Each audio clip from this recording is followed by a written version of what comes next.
On Robin Hood Radio, we're going to talk Internet, and we're going to talk Internet access in Sharon, as a matter of fact. The Sharon Connect Task Force has been working hard. A lot of public meetings via Zoom and also now in person. And it's the question that has always been out there in the beginning was, should Sharon build a town-owned high-speed Internet network? Well, you're going to get some answers on Thursday, March 31st at 6 p.m. It's a town meeting. You can participate in person or online.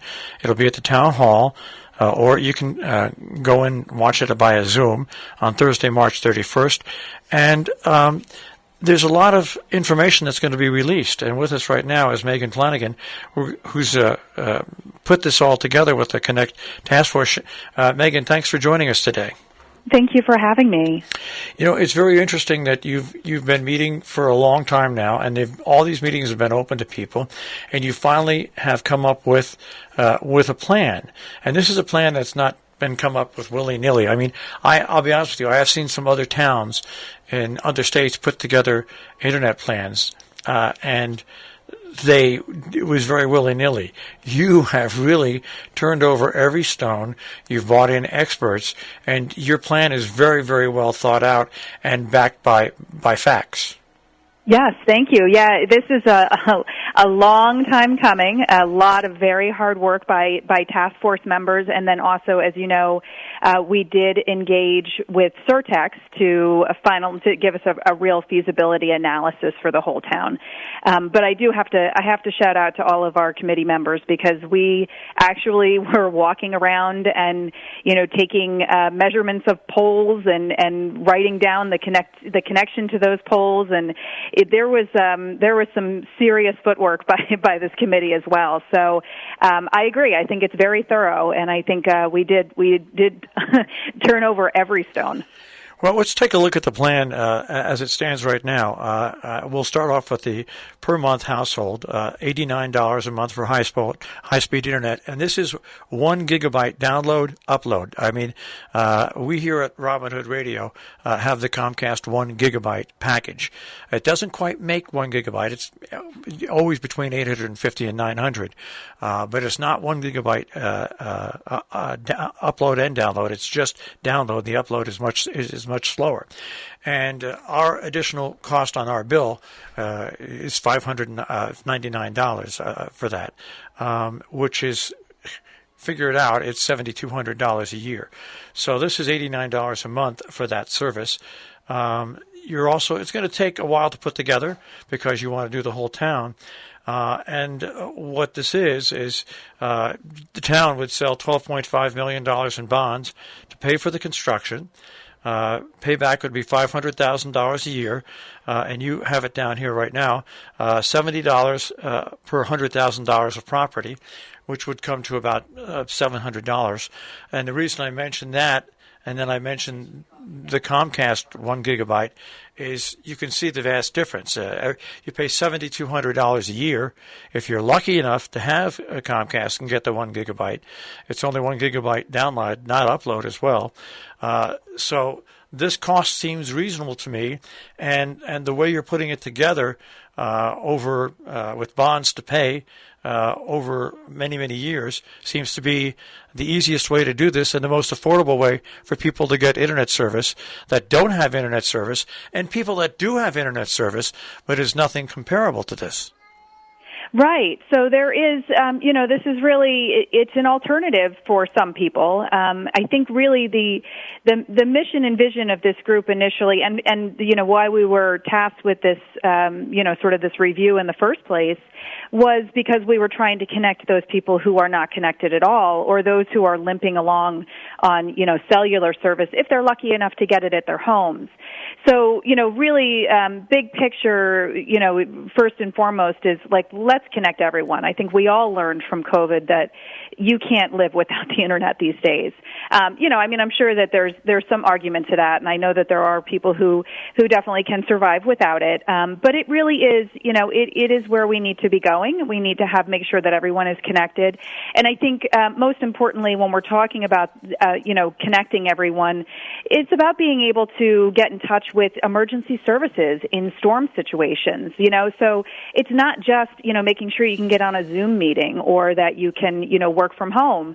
It's bigger than that. And so you're right. It really seems a lot more reasonable when you sort of break it out and look at it financially. I will mention that, the bonding piece of this, the financial work that was done by this committee, really was taking into account that we don't want to impact taxpayers dramatically, that this could be something that is reasonable and manageable, and that we have done this historically. We're going to be coming out of some bonding for our roads very soon here. So, this isn't a wild idea. This is something we have actually lived and breathed. So, it's doable. But again, from our perspective, really the biggest piece is making sure that everyone has access to the internet and that they can, afford to pay for the internet.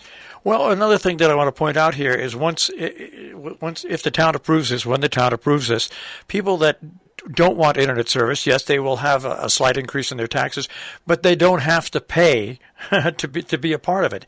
It's not an ongoing thing. It'll be on their taxes. It's like any other improvement that goes to the town, whether it's road, whether it's whatever tax dollars people pay in to make improvements in your life and the quality of life in your town. That's it. If you join in, yeah, you'll like you pay your normal utility. You'll pay right now an $89 a month fee for your internet, but as bargains go, and I can tell you right now because we're in the middle of changing out, that is a good deal, and it's a good deal for the town because it's going to ensure that people want to come to town and live in town. And if people don't realize everything in society now, whether people like it or not, is going to be internet-based. Right now you have voice over internet protocol for telephone, which will soon become the dominant force over copper.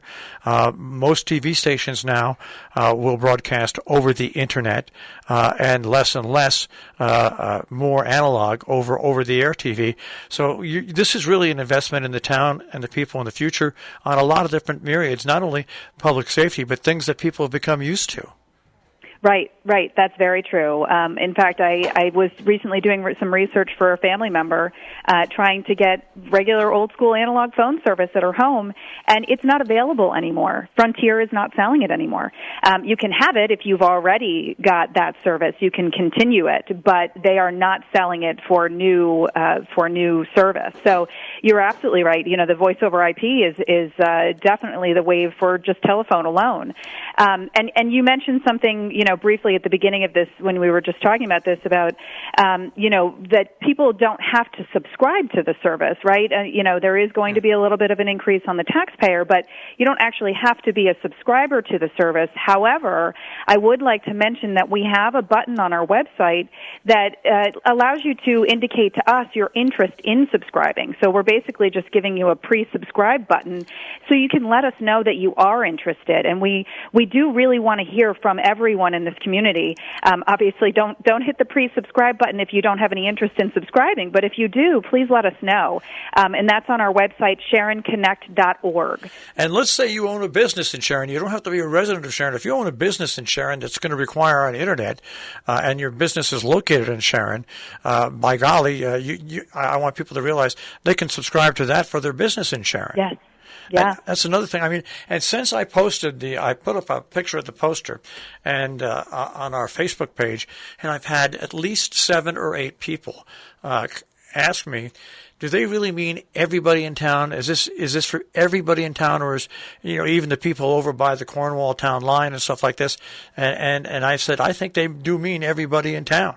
Absolutely. The whole purpose of this is to make sure that we are connecting everyone, that everyone in this town has access. We are not intending to leave anyone out of this mix. Now, this meeting, which is open to everybody, is Thursday, March 31st at 6 p.m. People can be at Town Hall on the second floor at that day, or they can be on Zoom. And are you going to leave this, once again, open to questions after you make your presentation? Yes, we most definitely will. We love to hear from everyone. So we will have room for questions, and there's always the ability to ask questions via our email address, which you can find on SharonConnect.org as well.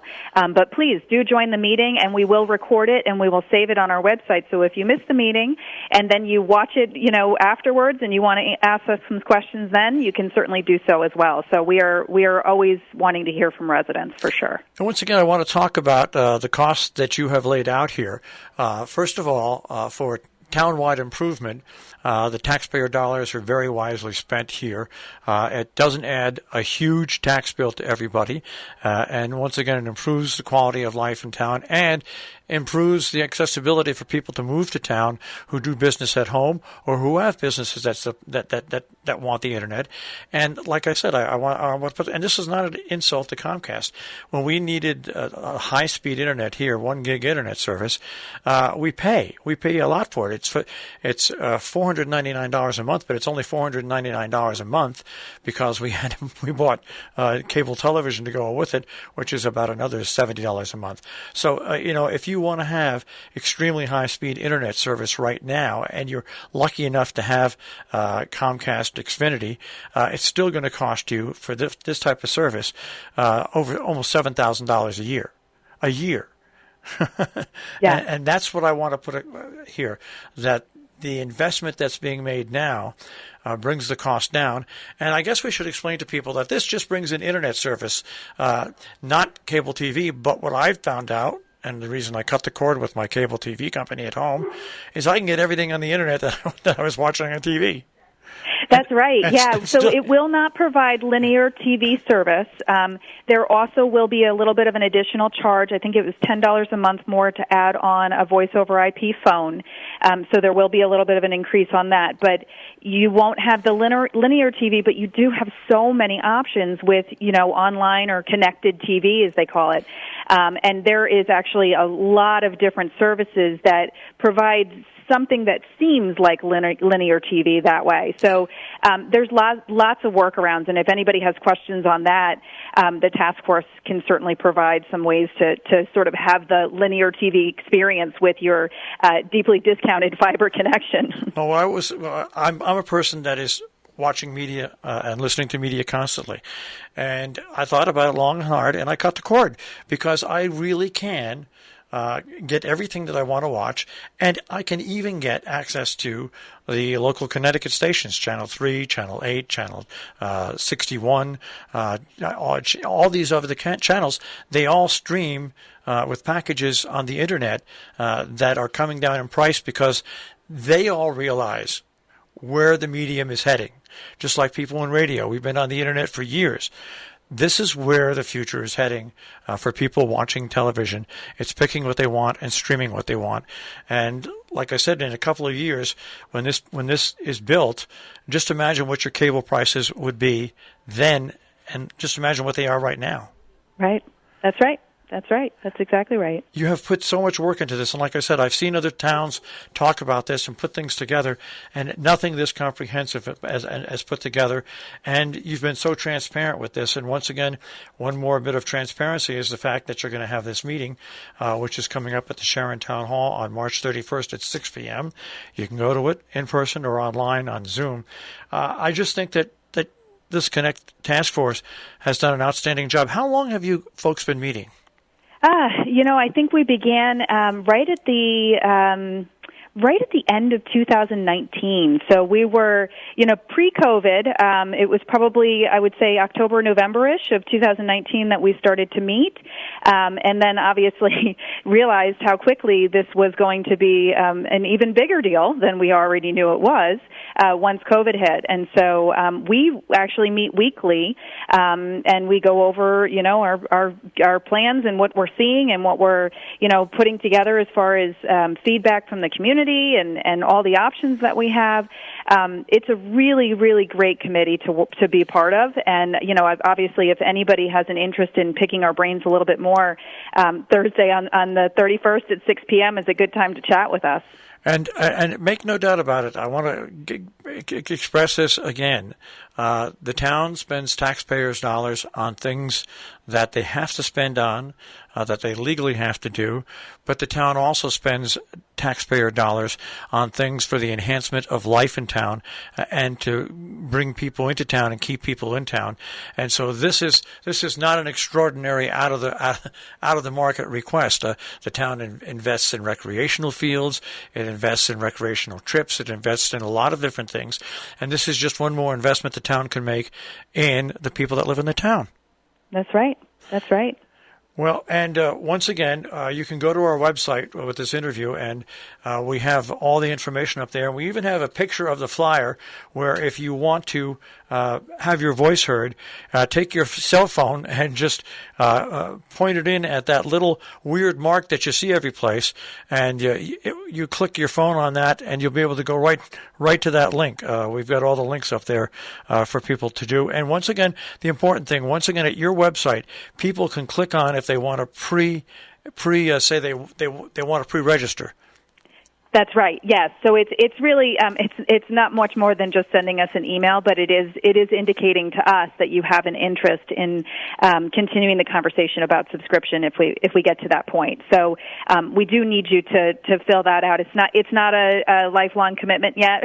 We're not asking you to sign any papers or anything like that. It's really just letting us know that you have an interest, because we want to really get a good handle on support or lack thereof from the community. And again, that's the purpose of the meeting on the 31st as well. Megan, thank you for joining us today. And once again, put a thank out to all the members that have put this together and still obviously will be working on it into the future. A job well done so far, and keep up the good work. Thank you so much. I really appreciate your time today.